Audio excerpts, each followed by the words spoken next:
విశ్లేషకులు ప్రేక్షకులు నా నమస్కారాలు. ఏంటి సురేష్ మళ్ళీ రాంబాబు గారు పాత విషయాలు తోడుతున్నారు? ఒకటి వర్మ సార్, ఏదైనా కూడా ప్రజలు మర్చిపోయేటువంటి అవకాశం ఉండదు.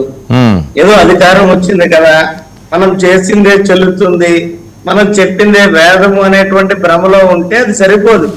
కాలం మారుతూ ఉంటది, అధికారాలు మారుతూ ఉంటాయి.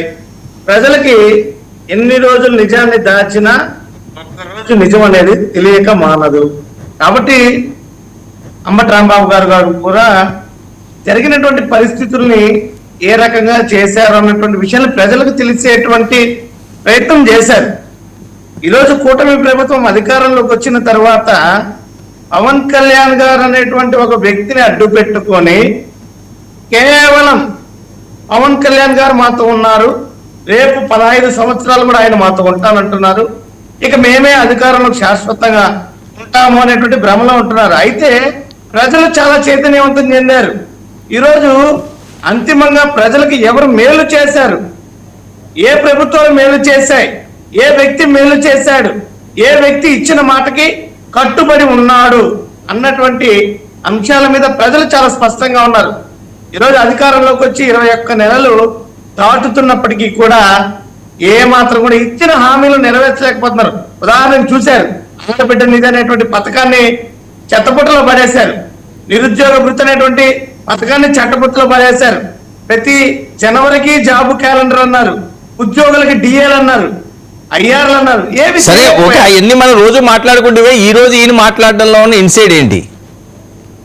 అదే సార్, అంటే ప్రభుత్వం ఏర్పడిన తర్వాత జరుగుతున్నటువంటి పరిణామాలు, ఈ ప్రభుత్వం కూటమి ప్రభుత్వం అవలంబిస్తున్నటువంటి తీరుతెన్నులు ఏ రకంగా ఉందన్నది చూస్తున్నారు.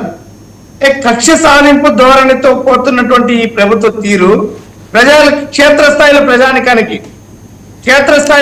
సురేష్ అవన్నీ అయిపోయినాయి కదా, ఆవిడ మాట్లాడారు, చాలా సార్లు ప్రెస్ మీట్లు పెట్టారు. ఈ రోజు మళ్ళీ ప్రత్యేకంగా ఎందుకు దాన్ని తీసుకొస్తున్నారు? ఆ కాల్ 2 చీల్చారు, మళ్ళీ ఎందుకు రిపీట్ చేస్తున్నారని?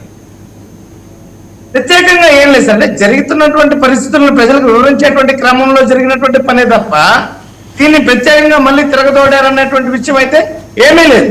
అంటే ప్రజలకి ప్రతిసారి కూడా ఒక పార్టీ స్టాండ్ మీద స్పష్టంగా ఈ ప్రభుత్వం మీరు చూసారండి, ఏ రకమైనటువంటి విషయంలో కూడా ఎక్కడా కూడా ఒక పారదర్శకత లేదు.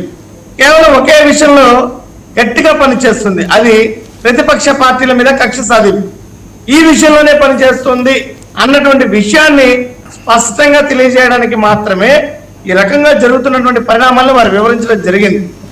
ఎక్కడ కూడా అంబటి రాంబాబు గారు చెప్పినటువంటి విషయాల్లో అవాస్తవం అనేది లేదు. జరిగినటువంటి పరిస్థితిని వారు వివరించారు. రేపు రాబోయేటువంటి రోజుల్లో ఏదైతే ఈ కూటమి ప్రభుత్వం చేసినటువంటి విషయాలకి తప్పకుండా